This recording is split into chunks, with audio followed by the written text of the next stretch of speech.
본문 요나서 1장 1절에서 3절 말씀을 보면은 요나에 관한 말씀이 소개되고 있습니다. 하나님께서 요나서 1장 1절에서 2절 말씀은 다음같이 말씀하고 있습니다. 요나에게 하시는 말씀이 너는 니느웨에 가서 하나님 말씀을 전하라고 하셨습니다. 참고로 말씀드리면 이 니느웨는 그 시대의 상황에서는 최대의 도시였습니다. 12만 명이라는 대인구가 니느웨 성에 살고 있었습니다. 그들은 늘 짓는 것은 죄밖에 없었습니다. 특별히 하나님이 선택했던 선민들인 유다 민족들을 계속해서 괴롭혔던, 역사 속에 수많은 피를 흘렸던 이 니느웨 사람들은 원수와 같은 사람들이었습니다. 그러나 하나님께서는 그들에게 회개의 기회를 주시기를 원했습니다. 그리고 그들을 구원하시기를 원하셨습니다. 이 일을 요나에게 맡기셨습니다. 요나는 가기 싫었습니다. 자기 민족의 철천지 원수라고 하는 니느웨 사람들에게 복음을 전한다는 것은 상상할 수가 없었습니다. 그래서 이 사람은 요나서 1장 3절 말씀을 보면은 그는 하나님 말씀을 정면으로 불순종하고 성경은 이렇게 강조하고 있습니다. 여호와의 낯을 피하여 도망했다고 말씀하고 있습니다. 이 사람은 어디로 도망을 했느냐면 다시스로 가는 배를 타고 도망하려고 했습니다. 이 다시스로 가는 배는 그 당시에 역사에 고정된 문서를 보면은 다음같이 역사는 서술하고 있습니다. 매일같이 배가 운항하는 것이 아니라 며칠에 한 번씩 배가 떠났습니다. 그런데 마침 다시스로 가는 배를 이 요나가 만났습니다. 이 사람은 절호의 기회라고 생각했는지 모릅니다. 어쩌면 그렇게 타이밍이 잘 맞는지 이 사람은 그 배를 탔습니다. 이 배를 타고 배가 바다 한가운데로 항해할 때에 하나님께서는 폭풍우가 일어나게 하셔서 배가 뒤집힐 것 같았습니다. 결국은 요나는 바다에 던져지게 됩니다. 이때 하나님께서는 큰 물고기를 준비하셔서 요나를 물고기가 삼키게 만드셨습니다. 그리고 하나님께서는 이 물고기를 통해서 요나서 2장 10절 말씀을 보면 요나를 큰 물고기를 통하여 육지에 토하니라 이렇게 말씀하고 있습니다. 육지에 토한 그 자리가 어디냐면 그렇게 가기 싫었던 니느웨 땅 쪽이었습니다. 결국 하나님은 본래 자리로 데려다 놓으셨습니다. 하나님께서는 육지의 물고기를 통해서 요나를 토하게 하신 후에 다음같이 말씀하고 있습니다. 요나서 3장 2절 말씀을 보면은 너는 니느웨에 가서 하나님의 말씀을 전하라고 하셨습니다. 지금으로 말씀드리면 복음을 전하라고 했습니다. 전도하라고 하셨습니다. 오늘 일련의 이 요나 사건을 보게 되면 결국은 요나는 니느웨에 갔습니다. 가기 싫은 그곳에 갔다가 하루길을 돌면서 복음을 외쳤는데 사람들 전부가 나와서 회개를 하고 심지어 짐승들까지도 금식을 하면서 이들은 회개를 했습니다. 하나님께서는 이 한 사람을 통하여 니느웨 성 12만 명을 구원하셨습니다. 이 사실 앞에 우리는 한 가지를 주목합니다. 요나가 하나님이 하기 싫어서 도망갔습니다. 이때 하나님께서는 그 당시도 지금 이 시대와 마찬가지로 수많은 사람들이 지구촌에 있었을 것입니다. 그런데 하나님이 도망가는 요나를 버릴 수 있습니다. 하나님이 하지 않겠다고 도망가는 그 사람을 붙들고 굳이 하나님께서 그 사람을 사용할 이유가 없습니다. 그럼에도 하나님은 끈질기게 이 사람을 추격을 합니다. 계속해서 추격을 하면서 도망가는 그에게 폭풍우가 일어나게 하셨고 물고기를 예비하게 하시고 결국은 하나님께서 뜻대로 니느웨 성으로 가게 만드시면서 그곳에 토해놓게 만듭니다. 오늘 이 모습 앞에 우리는 한 가지를 깨닫습니다. 하나님께서는 사람을 선택하시면 결코 놓지 않습니다.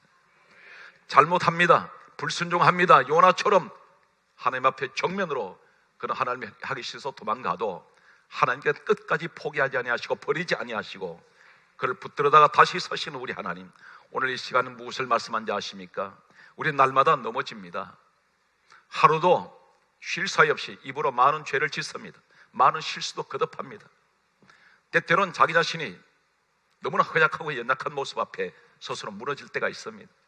하나님 앞에 엎드려서 날마다 개가 토한 것을 주워 먹듯이 죄를 반복해서 짓고 있는 자신의 모습을 보면서 나는 어쩔 수 없는 인간이야, 자기 스스로가 자학을 할 때가 있습니다. 그런데 하나님은 그럼에도 불구하고 포기하지 않는다는 사실입니다. 오늘 사랑하는 성도 여러분, 이 시간에 가정에 여러 가지 어려움이 있고 사업장 어려움이 있습니다. 직장 생활도 여러 가지 난관이 있습니다. 그러나 우리 하나님은 그럼에도 불구하시고 우리를 포기하지 않는 그 하나님, 바로 그 하나님을 향하여 나는 아버지라고 부르고 있습니다. 아버지를 부르는 나도 환경이 아무리 힘들고 그래도 포기해서는 안 됩니다. 성경은 계속해서 말씀을 보게 되면 두 번째 사람 아브라함의 모습을 소개하겠습니다. 이 아브라함은 75세 때에 하나님의 부르심을 받았습니다. 이때 하나님께서는 가장 먼저 그에게 하신 말씀이 너 자손을 인하여 천하 만민이 복을 받을 것이라 했습니다. 75세가 되었던 이 아브라함은 하나님께 부름받았을 때는 자녀가 없었습니다. 10년 세월이 흘러갔습니다. 아브라함은 정던 땅 고향을 떠나서 가나안 땅에 정착을 했습니다. 10년 세월이 지나는데 하나님의 약속의 말씀은 이루어지지 않았습니다. 이때에 이 사람은 창세기 16장 2절 말씀을 보면은 성경은 다음같이 말씀하고 있습니다. 아브라함이 부인 사레의 말을 듣고 사레의 몸종인 하갈을 첩으로 맞아 들였다고 기록되어 있습니다. 그리고 이 몸에서 태어난 아이가 이스마엘이라는 아들이 태어났습니다. 이때 성경은 아브라함의 나이를 성경은 기록하고 있습니다. 창세기 16장 16절 말씀을 보면 아브라함이 하갈의 몸에서 이스마엘을 낳을 때 그의 나이는 86세였더라 이렇게 기록하고 있습니다.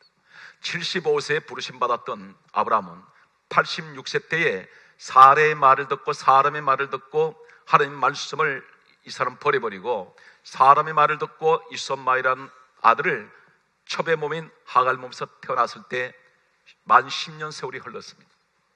이때 하나님께서는 아브라함을 떠나버리십니다. 성경은 다음같이 말씀하고 있습니다. 아브라함을 다시 찾아오셨을 때에 성경은 아브라함 나이를 기록하고 있습니다. 창세기 17장 1절에 보게 되면 여호와께서 아브라함에게 99세 때에 나타나시니라 이렇게 말씀하고 있습니다. 86세 때 떠나신 하나님은 99세 때에 아브라함에게 찾아오셨습니다. 13년 세월이 흘러버렸습니다. 공백기간이 생겼습니다. 아마 아브라함은 13년 동안 하나님께서 그를 만나주지 아니하실 때에 이 사람 많은 기도를 했을 것입니다. 그리고 자기 스스로가 하나님의 말씀을 10년 동안 자신은 믿고 기다려왔다가 자신의 부인의 말을 듣고 이스마엘이 태어났을 때 이 사람은 회개했는지 모릅니다. 하나님은 13년 동안 이 사람의 기도를 듣지 않습니다. 그런데 창세기 17장 1절에 다시 찾아오신 하나님께서 다음 같은 말씀을 합니다. 13년 전에 하나님 말씀을 버려버리고 사람의 말을 듣고 이스마엘이라는 아들을 낳았을 때 그때 상황을 말씀하지 않습니다. 단 한마디 말씀하시기를 너는 내 앞에서 행하여 완전하라 이 말씀만 하십니다. 다시 말해서 너 행동 똑바로 하라는 그 말씀만 하십니다. 그리고 하시는 말씀이 약속하신 대로 이 사람에게 사라의 몸을 통하여 이삭이라는 약속의 아들을 주시게 됩니다. 훗날에 이 사람은 로마서 4장 11절에 믿음의 조상이라는 칭호를 내리셨습니다. 아브라함의 모습을 보면 하나님의 말씀을 버려버리고 그리고 하나님의 말씀을 무시하고 사람의 말을 듣고 자신의 마음대로 행동했던 이 아브라함, 하나님 버리실 수 있습니다. 하나님 포기할 수 있습니다. 그런데 하나님은 이 사람을 13년 만에 다시 찾아오셨고 그를 다시 붙드셔서 그에게 약속하신 뜻을 이루게 하시며 믿음의 조상으로 세우셨습니다. 요나의 모습을 보았습니다. 아브라함의 모습을 보았습니다. 이분들은 보통 사람들이 아닙니다. 그들은 처음부터 무너졌던 사람입니다. 처음부터 하나님의 말씀을 불순종했던 사람들이었습니다. 그럼에도 불구하고 하나님께서는 훗날에 그들의 마지막 인생은 가장 성공적인 하나님 위대한 믿음의 사람들로 세우셨습니다.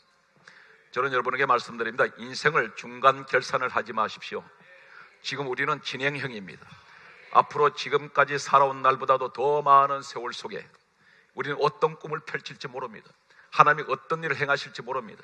지금까지는 내가 걸어왔던 인생길이 상처로 얼룩이 져 있고 점철되었다 할지라도 별로 기억이 남는 아름다운 추억은 남기지 않는, 추억이 없는, 아름다운 과거가 없는 그런 쓰라린 기억밖에 남지 않다 할지라도 앞으로 여러분에게는 얼마든지 아름다운 꿈을 펼칠 수 있는 그런 시간들이 주어져 있습니다.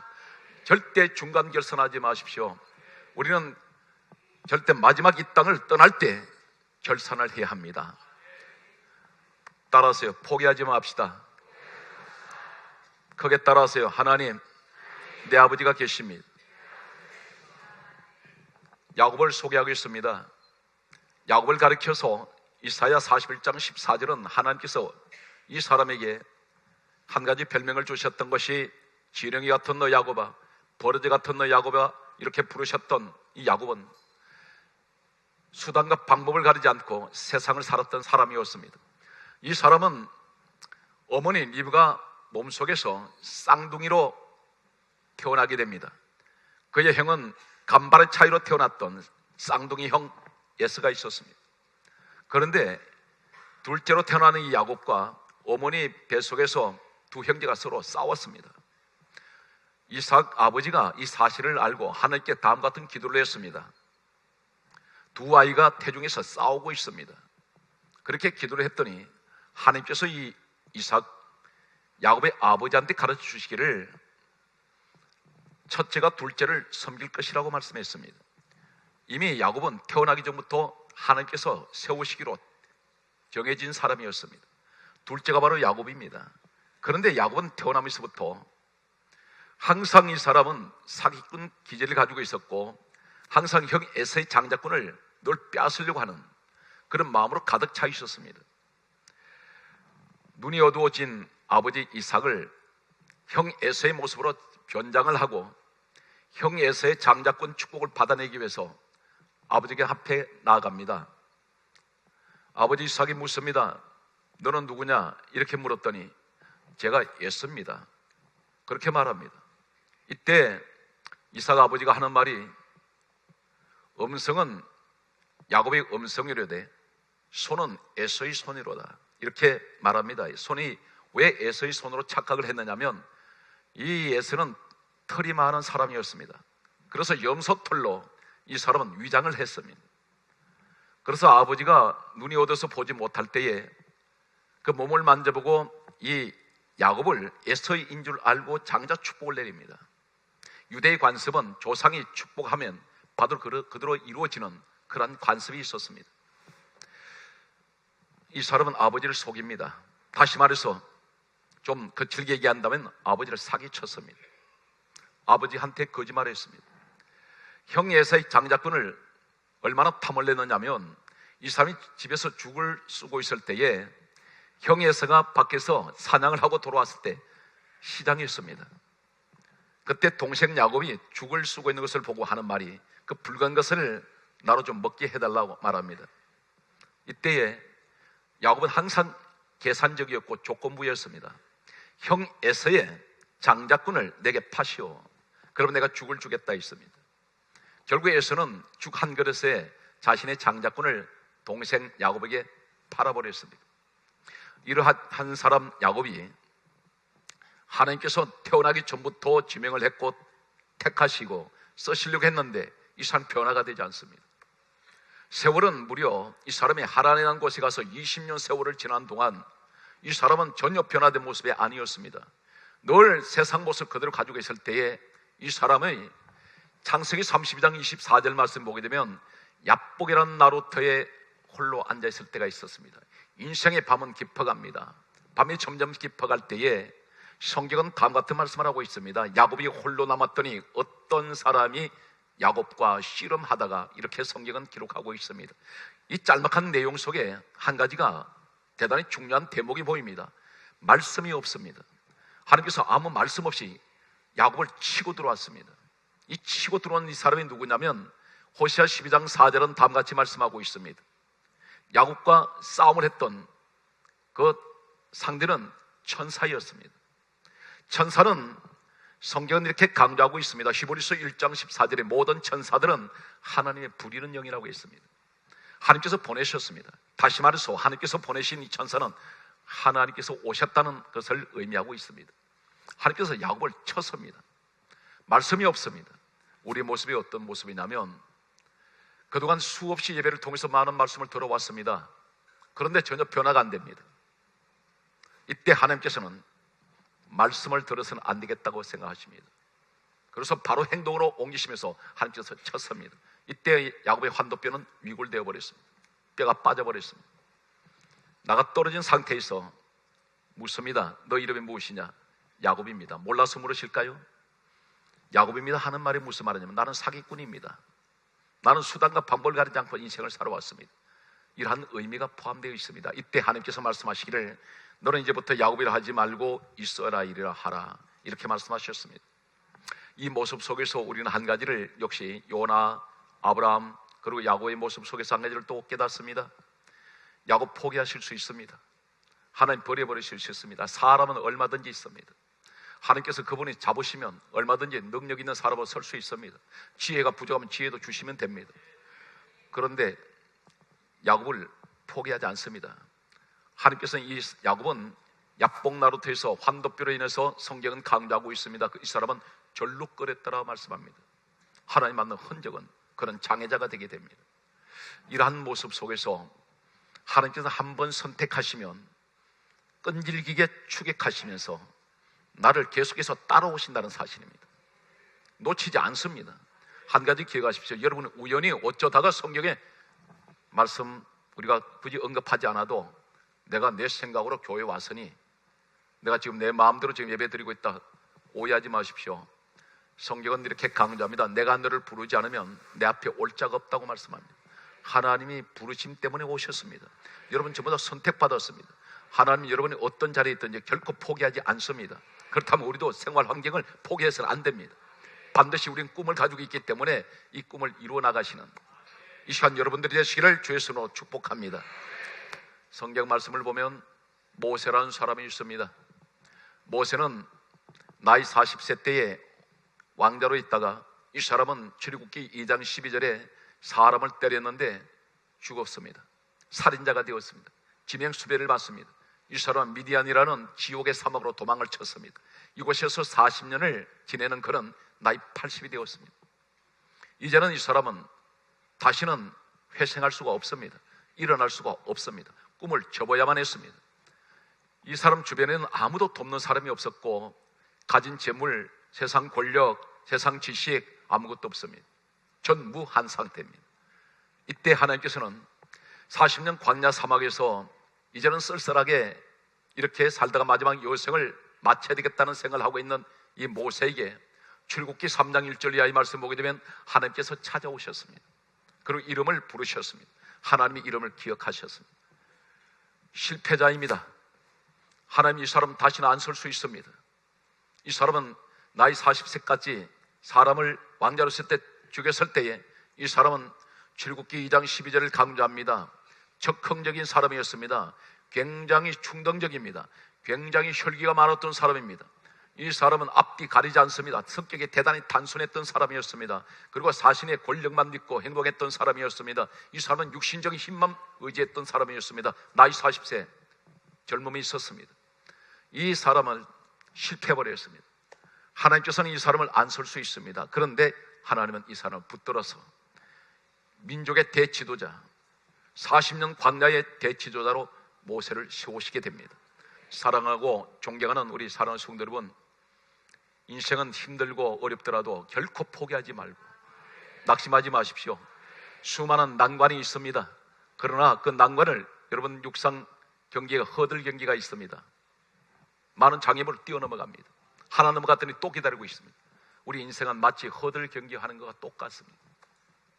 이제는 내 앞에 몇 개의 또 장애물이 있는지 모릅니다. 그러나 낙심하지 말고 우리는 또 달리고 달리면서 뛰어넘어가야 합니다. 반드시 우리에게는 하나님이 계시기 때문입니다. 성경 말씀을 보게 되면 베드로라는 사람이 있었습니다. 이 베드로는 예수님께서 가장 중요한 자리마다 데리고 다니셨습니다. 그러나 이 베드로가 입으로 평소에 고백하기를 주는 그리스도시요 살아계신 하나님의 아들이십니다. 다 주를 버릴지언정 저는 결코 주님을 버리지 않습니다. 내가 죽을지언정 저는 결코 주님을 떠나지 않습니다. 이렇게 호언장담했던 베드로였습니다. 그런데 주님께서 붙잡으셔서 신문을 받으러 끌려가실 때에 성경은 가슴 아픈 한 대목을 다음같이 기록하고 있습니다. 마태복음 26장 56절에 제자들이 다 예수를 버리고 도망하느라 한 사람도 주님 곁에 남아있는 사람이 없었습니다. 다 도망가 버렸습니다. 그들은 다 예수님을 포기했습니다. 예수님을 버려버렸습니다. 한 걸음 더 나아가서 베드로라는 사람이 마태복음 26장 69절 말씀을 보게 되면 성경은 다음과 같이 기록하고 있습니다. 예수님께서 재판을 받는, 신문 받는 그 현장에 베드로가 따라 들어왔습니다. 숯불을 피우는 그곳에 세상 사람들과 어울려 앉아있는 이 사람에게 옆에 있던 한 사람이 베드로를 지적합니다. 너도 예수와 한편 아니냐? 이렇게 말할 때 이 사람이 입에서 거침없이 내뱉는 말이 나는 아니라. 그러면서 나는 예수를 모른다고 부인하면서 예수님을 저주해버렸습니다. 그리고 성경은 이렇게 강조합니다. 맹세코 나는 예수를 모른다 그랬습니다. 이 사람이 나중에 예수님께서 십자가에 고난 당하시기 전에 하신 말씀이 생각이 났습니다. 내가 닭 울기 전에 3번 나를 부인하리라. 이 말씀이 생각나서 이 사람은 통곡하면서 눈물을 흘리며 울었던 사람이 베드로였습니다. 이 사람은 과거의 길로 돌아갔습니다. 다시는 이 사람은 주님을 찾지 않을 것 같았습니다.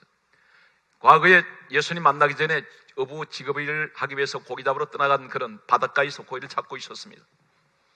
예수님께서 부활하신 후에 그 제자들을 찾아가셨습니다. 특히 베드로를 찾아가셔서 숯불을 피워놓으시고 떡과 물고기를 구워놓으시고 하실 말씀이 이리 와서 조반 먹자고 말씀합니다. 주님은 배신한 사람, 주님을 버리고 도망간 사람, 주님을 포기했던 이 베드로를 찾으셔서 다시 그를 부르셨습니다. 베드로뿐만 아니라 다 예수를 버리고 도망갔던 제자들을 일일이 찾아오셨습니다. 주님은 끝까지 그들을 버리지 않았습니다. 그리고 성경은 강조합니다. 사도행전 1장 13절에서 14절에 보게 되면 예수님을 버리고 다 도망갔던 제자들 이름이 마가의 다락방에 모인 그들의 이름이 다 기록되어 있습니다. 예수님 이곳에 데려다 놓으셨습니다. 그리고 마지막 이 땅 떠나실 때 하신 말씀이 오직 성령이 너희에게 임하시거든 너희가 권능을 받고 예루살렘과 온 유대와 사마리아 땅 끝까지 이르러 내 증인 되어라 부탁하셨습니다. 성령을 받으라고 부탁합니다. 그리고 내 증인 되라고 말씀하셨습니다. 이 사람들은 기도하다가 오순절 성령이 임하실 때에 그들은 성령을 받게 됩니다.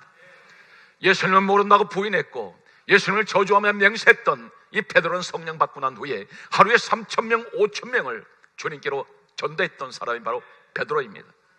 이 베드로에게 얼마나 많은 능력이 부어졌냐면 귀신 들린 사람들, 각 질병 가운데 고통받던 많은 병자들이 길거리에 누워 있습니다. 절비하게 누워 있을 때 그들은 왜 그렇게 길거리에 누워 있냐면 베드로의 그림자만 지나가도 귀신이 쫓겨나가고 베드로의 그림자만 지나가도 어떤 병이든 치료되는 것을 그들은 알고 있었습니다. 한때는 예수님을 부인했던 사람, 버렸던 사람, 예수님을 포기했던 그 사람, 우리 주님은 그를 결코 버리지 아니하시고 포기하지 아니하시고 그를 다시 부르셔서 성령을 받게 하셨을 때 이 사람은 위대한 시대의 믿음의 주인공이 됩니다. 우리의 모습을 말씀하고 있습니다.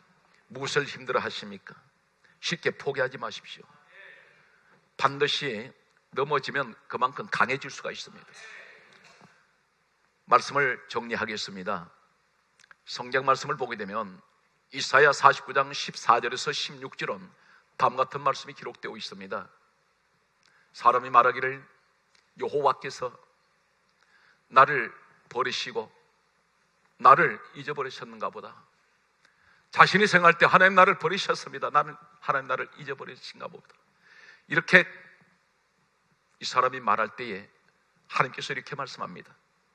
이사야 49장 15절에 말씀하시기를 여인이 어찌 그 젖먹는 자식을 잊겠으며 그 몸의 태에서 난 자식을 어찌 긍휼히 여기지 아니하겠느냐. 그들은 혹시 잊을지라도 나는 너를 잊지 아니할 것이야. 그렇게 말씀하시면서 너를 내가 내 손바닥에 새겼나니 손바닥에 새겨놓았다 있습니다. 나는 너를 잊지 못한다는 것입니다. 너를 낳은 너 부모는 너를 잊을 수가 있지만 하나님께서 말씀합니다. 나는 너를 결코 버리지도 아니했으며 나는 너를 잊지 아니했다고 말씀합니다. 이 시간 어떤 고통을 당하고 계십니까? 어떤 어려움이 있습니까? 하나님은 여러분을 잊어버리신 것이 아니고 여러분을 버리신 것이 아닙니다. 여러분 포기하지 않았습니다. 하나님이 여러분을 기억하고 계시고 여러분은 하나님의 손바닥에 기록된 그러한 사람들이란 사실입니다. 신명기 4장 31절은 이렇게 말씀하고 있습니다. 너희 하나님 여호와는 자비하신 하나님이시라. 너를 버리지도 아니하시고 너를 멸하지도 아니하시리라. 하나님은 자비하신 분입니다. 그 자비하신 하나님은 어떤 하나님이세요? 요한일서 4장 8절에 하나님은 사랑이시라. 늘 사랑으로 다가오시는 내 하나님을 이 시간 만나시기를 축복합니다. 성경 말씀은 다음과 같이 결론을 맺겠습니다. 마태복음 28장 20절에 예수님께서 이렇게 말씀합니다. 내가 세상 끝날까지 내가 너와 함께 항상 함께 할 것이라. 늘 항상 세상 끝날까지. 무슨 말입니까? 네가 넘어지고 네가 계속 실수하고 계속 실패해도 나는 너와 세상 끝날까지 함께 갈 것이라는 것입니다. 성경은 요한복음 13장 1절은 다음과 같이 말씀하고 있습니다. 세상에 있는 자기 사람들, 따라서요, 세상에 있는 자기 사람들, 자기 백성이라고 말씀하지 않습니다. 예수님께서 말씀합니다. 세상에 있는 자기 사람들을 사랑하시되 끝까지 사랑하시느니라. 많은 우리는 실수를 저지릅니다. 많이 우리는 죄를 지었습니다. 그럼에도 불구하고 하나님께서 선택받은 하나님의 백성 우리는 하나님께서 말씀합니다. 내가 세상 끝날까지 내가 너와 항상 함께 할 것이며 내가 너와 함께 세상에 있는 나의 사람들을 나는 끝까지 사랑하느니라. 오늘 사랑하는 성도 여러분, 이 말씀을 붙들고 일어나시기 바랍니다. 다시 시작합시다. 그리고 포기하지 마세요.